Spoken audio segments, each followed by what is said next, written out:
Mga submarine crew ng China dumaranas daw ngayon ng iba't ibang sakit dahil sa low quality submarine.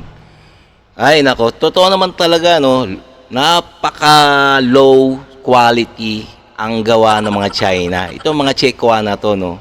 So hindi na nakapagtataka dahil isa pa sila ay mga ganid sa teritoryo.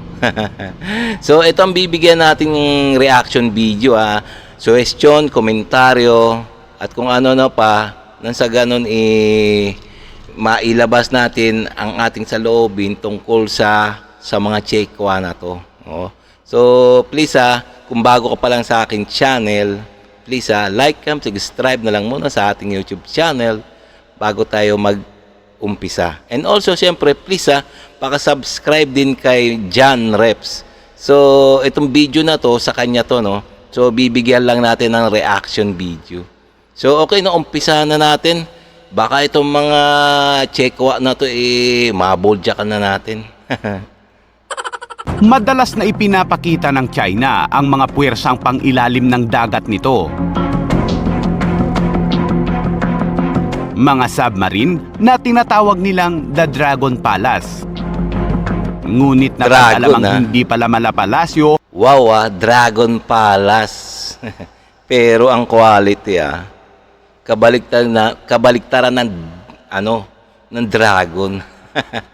Ang mararamdaman sa loob ng mga submarine ng China dahil ang mga crew ay dumadanas ng iba't ibang mga sakit. Nako. Matagal nang itinuturing ng mga Chinese submariners ang kanilang mga submarine bilang The Dragon Palace, bilang pagtukoy sa palasyo ng Hari ng Dragon sa ilalim ng dagat. Ngunit ang buhay sakay ng mga submarine ng People's Liberation Army Navy o PLAN ay malayo sa malapalasyo.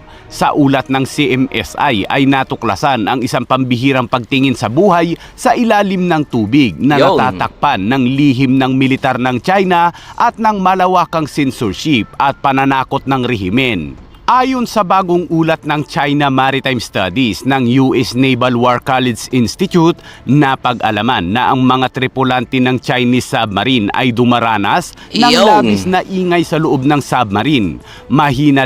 Teka no. Ganyan pala yung mga gawang China no. Maski sila nabibiktima ng sarili nilang mga gawa.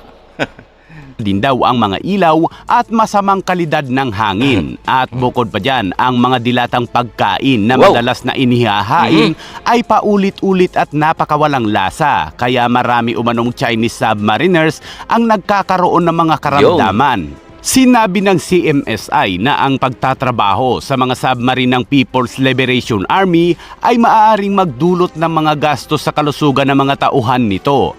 Halimbawa, ang iba't ibang mga survey sa nakalipas na 2 dekada ay nakakita ng maraming sakit kabilang ang mga ulcer, pagkabakbak ng bibig at pananakit ng likod. Noong 2000, nakakatakot naman ang mga sakit yun pag crew ka ng submarine ng China. 2018, natuklasan ng mga mananaliksik mula sa ilang mga institusyon at ospital ng People's Liberation Army Navy na nagsagawa ng mga survey sa ibang mga submarine base na ang mga submariner bilang isang profesyon ay madaling makaramdam ng pananakit ng likod dahil sa maliit o masikip ang mga workspace sa loob ng submarine ng China. Ang mga tripulante ay dumaranas ng mga psikolohikal na epekto mula sa patuloy na ingay ng makina at mababang kalidad ng hangin na kanilang nararanasan.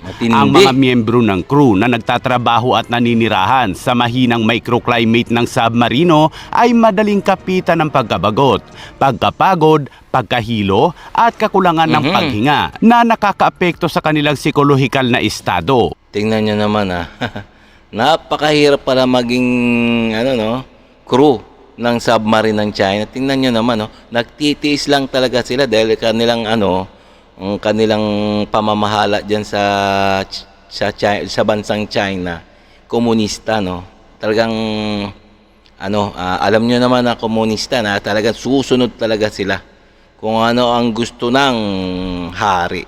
Ganun. mga kakayahan sa pag-isip at emosyonal na kagalingan. Ang mga problemang ito ay lalo pang pinapalala ng mga mapaminsalang gas, Yo. magnetic field, engine noise, Yo. vibration at marami pang iba na hadlang sa kanilang pagtulog at paghinga. Ang mararanasan umanong ingay habang sakay ng Chinese submarine ay umaabot umano sa 90 hanggang 130 decibel. Parang ganito kaingay yan mga kabayan.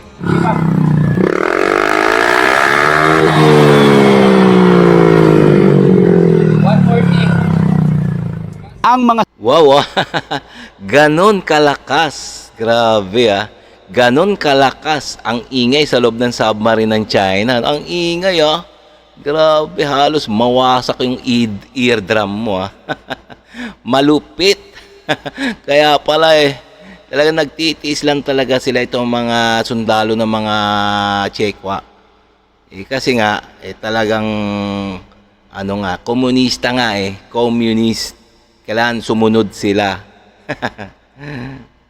submarine crew ay nag-uulat din ng mga problema sa paningin dahil umano sa mga mahihinang kalidad ng ilaw. Inuugnay ito ng pagsusuri na ang mahinang ilaw ay nagdudulot ng visual strain malapit sa quarters na nagiging sanhi ng problema sa mga Yun. silyari na kumokontrol sa mga pagbabago sa curvature lens ng mata. Isa Ang dami palang problema, no?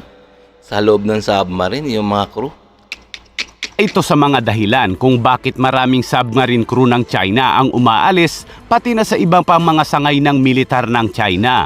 Ang pagbibigay ng katakam-takam na pagkain sa loob ng ilang buwan ay isang hamon rin sa mga Chinese crew. At dahil mga diesel power, karamihan sa mga submarine ng China ay ipinagbabawal ang pagluto sa bukas na apoy. Kaya naman mga Tingnan nyo naman diesel-powered engine pala yung makina ng mga submarine.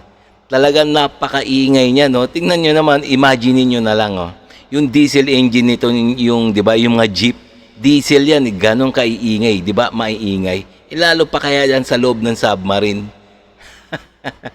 Talaga, wasak. Siguro, bingi na siguro yung mga crew dyan, pag-ahon sa sa kanila, pag-ahon nila sa tubig. mga dilatang pagkain ang naging pangunahing pagkain sa loob ng maraming taon sa mga malayuang deployment. Kapag bagong deploy ang mga submarine ng China, ang mga crew ay nakakatikim pa ng mga masasarap na sarap, pagkain. Ngunit kapag naubos na ang kanilang sariwang pagkain, ay naisabata sa kanila ang pagtitipid. Siyempre, pag bago yung submarine, siyempre, natural yun, no? Masasarap ang mga pagkain nila. Sa una lang naman yun. Sa unang isang buwan. O baka nga wala pa isang buwan At doon magsimulang kumain ng mga karaniwang rasyon sa field gaya ng KTO7 nutritional supplement na rasyon sa mga hukbong dagat. Upang makabawi sa mga kondisyong ito, karaniwang inaasahan na lang ng mga Chinese submariners ay kapag nakabalik na sila sa Pampang. Yun. Ang China ay mayroong 6 na pong submarine. Ayan si Xi Jinping. Ayan ang kanilang sinusunod. 6 lamang dito ang nuclear-powered at lahat ay pinapatakbo na gamit ang diesel. Ibig sabihin, hindi tumatagal ang mga submarine nito sa ilalim ng dagat at kinakailangan pang magkarga ng diesel. Kung babalikan natin ang sinabi noon ni US Pacific Fleet Samuel Paparo sa isang interview, sinabi nito noon na nababahala siya sa lumalaking puwersa ng China. Ngunit sinabi rin ito na madali lamang umanong sirain ang mga submarine ng China dahil mga diesel-powered lamang umano ito na hindi nagtatagal sa ilalim ng tubig. Kaya madali nila itong madetect. Tingnan nyo naman sabi ng admiral ng fleet ng Amerika na dumadami ang mga submarine ng mga Chekwa pero hindi sila nababahala kasi nga madali nilang masira at madali nilang mawasak ang mga submarine ng mga Chekwa kasi nga madali silang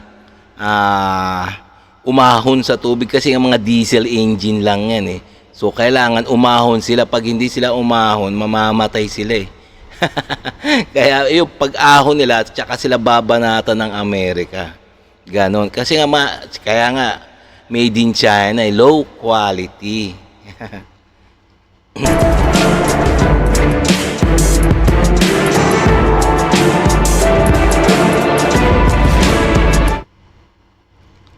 Madalas na Okay, no? So, hanggang dito na lang tayo mga guys.